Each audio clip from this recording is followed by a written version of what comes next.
तो जमात आखिर क्या काम करती है? धर्म का प्रचार करती है या फिर किस तरह की गतिविधियां हैं उसकी? जमात का काम ये है कि बस अल्लाह और रसूल, उसके साथ में ये करती है कि मुसलमान की दुकान से, मतलब हिंदू की दुकान से सामान न खरीदो।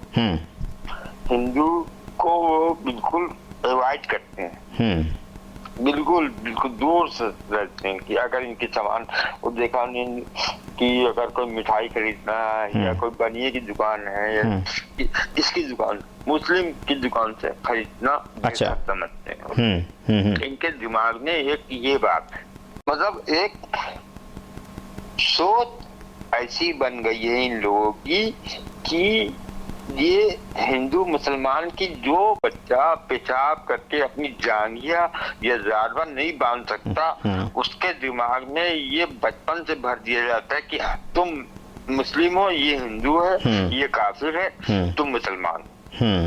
मतलब 1.5-2 साल का जो बच्चा होता है, मेरी बात सुनिएगा, हमने खुद देखा, मेरे बच्चों को मेरे ससुर ने 1.5-2 साल का था, हड्डी मुंह में अपनी झूठी, उसके मुंह में हड्डी घुसेड़ रहा है। तो मैंने देखा यार अपनी हड्डी मुंह की झूठी उसके मुंह में घुसेड़ रहा है मेरा ससुर मेरे बेटे के मुंह में। तो ये हमने देखा ये क्या है, ये क्या है, ये मैं पता नहीं क्या है कि मैं इस परिवार में, इस समुदाय में कैसे पैदा हो गया हूँ। ये सोच इन लोग की कितनी गंदी है कि जैसा आप मांस खाएगा, जैसा आप खान पान होगा, बिल्कुल आप अगर खान पान आपको गंदा होगा तो गंदी सोच होगी। जी बिल्कुल। मैं शाकाहारी एक व्यक्ति हूँ, मगर गलती से मैं इस परिवार में कैसे, पता नहीं कैसे क्यों पैदा हो गया हूँ। मैं इस बात से बहुत परेशान हूँ, मुझको इससे छुटकारा दिलाइए आप लोग। जी वैसे तो कहते हैं कि इस समय मुस्लिम परस्त नेता और मुस्लिमों के भले की बात करने के लिए हर पॉलिटिकल पार्टी आगे आ जाती है। अब आपके मामले में देखते हैं कि आपको बचाने के लिए किस समाजवादी पार्टी या किस बहुजन समाजवादी पार्टी का नेता आगे आता है? मेरी बात समझिए आप। जी हम किसी भी पार्टी से हम वो नहीं, मेरा कहने का मतलब है जो भारत माता की जय बोलने वाला हो, मेरी बात सुनिएगा, जय हिंद, जय भारत और वंदे मातरम बोलने वाला जो होगा वो भारतीय होगा जी, जो अखंड भारत की एक, पूरे भारत को एक करने वाला होगा, वो होगा भारतीय, बाकी सब गद्दार जी।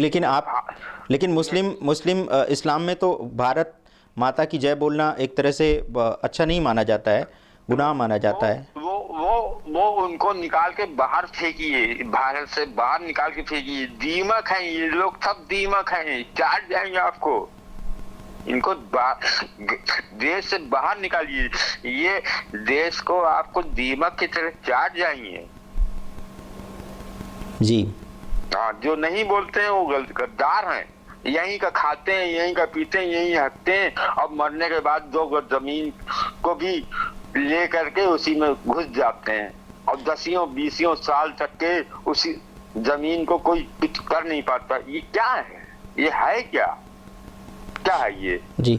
इरफान, हिंदू धर्म में फूंक देते हैं, 5 तंत्र में विलीन हो जाता है वो व्यक्ति जी। नहीं, हमें बताइए आप। जी फूकने के बाद 5 तन से पैदा है व्यक्ति, मनुष्य, और 5 तन मरने के बाद विलीन हो जाता है उसमें। आपने एक पूरा जीवन यानी 60 साल की उम्र आपने बिता दी इसी कट्टरता से झेलते हुए और इसी से अपना मुकाबला करते हुए, और आज आप इस निष्कर्ष पे पहुंचे हैं कि कहीं आपको ये लगता है कि इस धर्म में जिंदगी से ज़्यादा मौत की ज़्यादा अहमियत है। जी बिल्कुल, हाँ बिल्कुल। ये ऐसी जिंदगी से मौत बेहतर है जी। ऐसी जिल्लत की जिंदगी हमें नहीं जीना, उससे बेहतर मौत है जी। ये जिल्लत की जिंदगी है, जिल्लत का मतलब बेइज्जत वाली जिंदगी, जिल्लती जिंदगी है। उससे अच्छा मर जाए, खत्म हो जाए। तुम जो रहेगा, जिंदा जीवन रहेगा वो झेलेगा, हमसे मतलब ही नहीं है। हमको ऐसा जीवन नहीं चाहिए। योगी जी का नाम भी लिया था और मोदी जी का भी नाम लिया था। हालांकि जो मुस्लिम समुदाय है वो इन दोनों नामों से बहुत नफरत करता है। आप किस तरह से देखते हैं इन लोगों के काम को या इनकी पूरी गतिविधियों को? देखिए, ऐसा है कि एक बहुत जमाने बाद, बहुत मतलब 10-20 साल जो से हमने सोच संभाला है जी। एक ऐसा राज्य, ऐसा शासन प्रशासन हमको देखने को मिला है कि जो इंसाफ करने वाला हो, जो मानवता, ह्यूमन राइट्स, जो इंसान को इंसान समझने वाला, इंसान को जो भूखा है उसको पेट में रोटी पहुंचाने वाला। ये बताइए, लॉकडाउन में क्या नहीं उसने किया? क्या किस तरीके से उसने, किस तरीके से क्या ये बताइए। तीसरी बार योगी बने तो विधानसभा रो रहे थे योगी जी कि अगर मेरी सुरक्षा नहीं कर सकते हो तो मैं सदन से चला जाऊंगा। कहा था योगी जी ने। I respect you. I'll look into it. Tell us.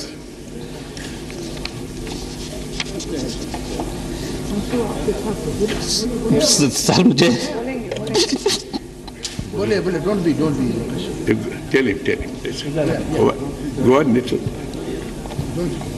Yogi ji, we all respect you. Please, we shall certainly look into it. I tell you. अध्यक्ष, मैं तीसरी बार गोरखपुर से लोकसभा का सदस्य बना हूं।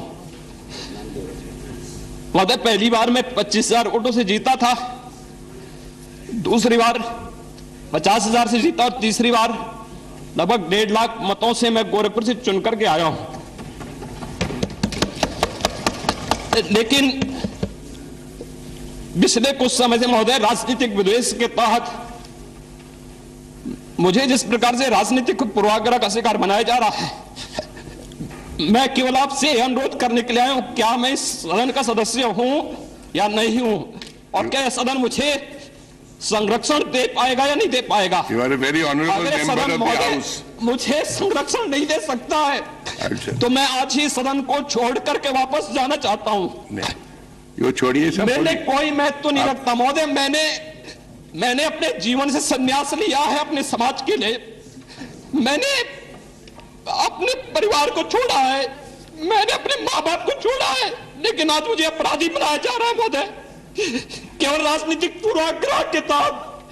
केवल इसलिए क्योंकि मैंने वहां पर भ्रष्टाचार के मामले उजागर किए थे, क्योंकि मैंने भारत नेपाल की सीमा पर आईएसआई और राष्ट्र विरोधी गतिविधियों के खिलाफ आवाज उठाई थी और सदन में बराबर उसके खिलाफ सदन का ध्यान आकर्षित करता रहा। मैं वहां पर भूखमरी से हो रही मौतों के खिलाफ प्रशासनिक भ्रष्टाचार को उठाता रहा।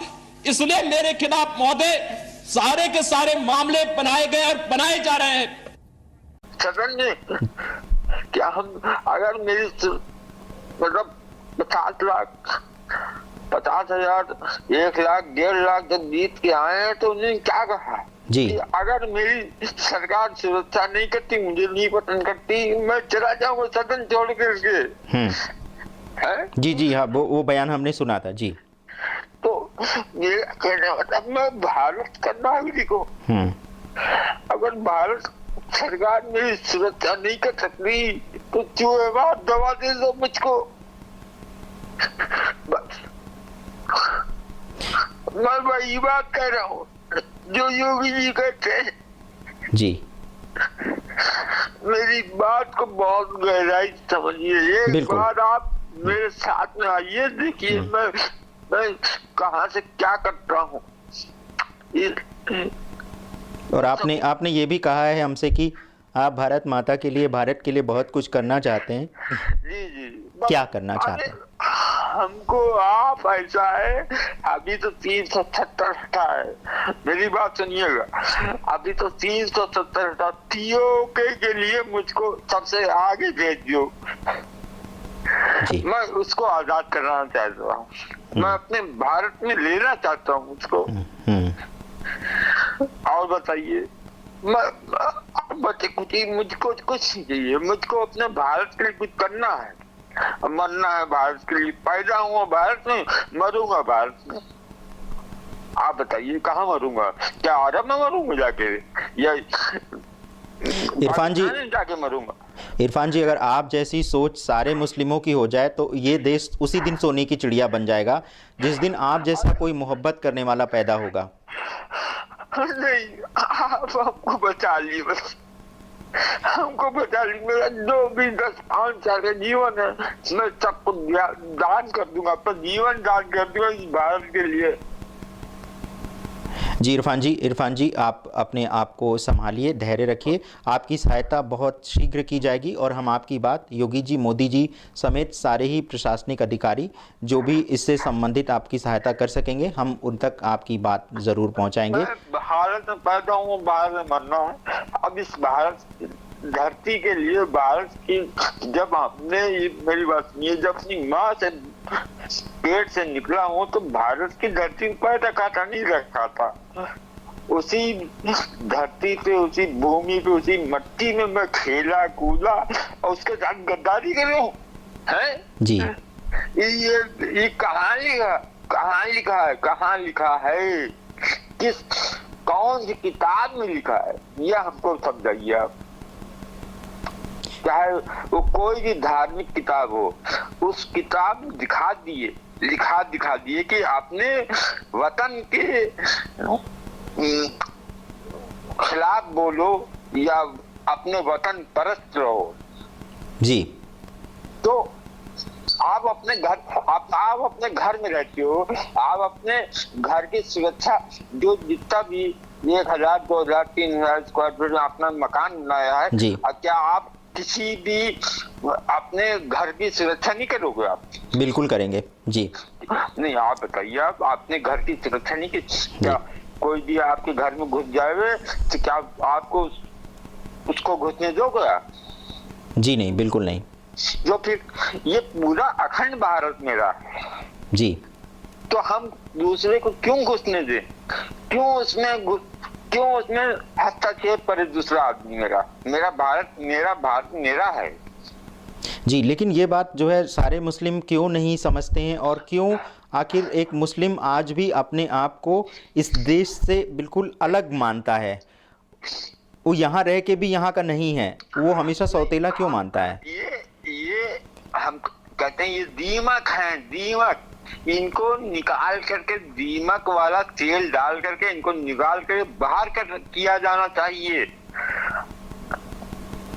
जी। मेरा सोचना ऐसा, ये दीमक है, ये जैसे लकड़ी है, दीमक रह जाती है, लकड़ी अंदर ही अंदर खा जाती है, ये दीमक है। इनको निकाल करके बिल्कुल जड़ से निकाल दिए, एक एक चुन के निकालिए, दीमक का तेल डालिए, जो भी कर सकते हैं वो करिए जी। और यही, मेरी बात सुनिए, यही समय आ गया है, बिल्कुल स्पष्ट तौर से यही समय आ गया है कि बस अगर अब नहीं किया तो समझ लीजिएगा भारत खत्म जी।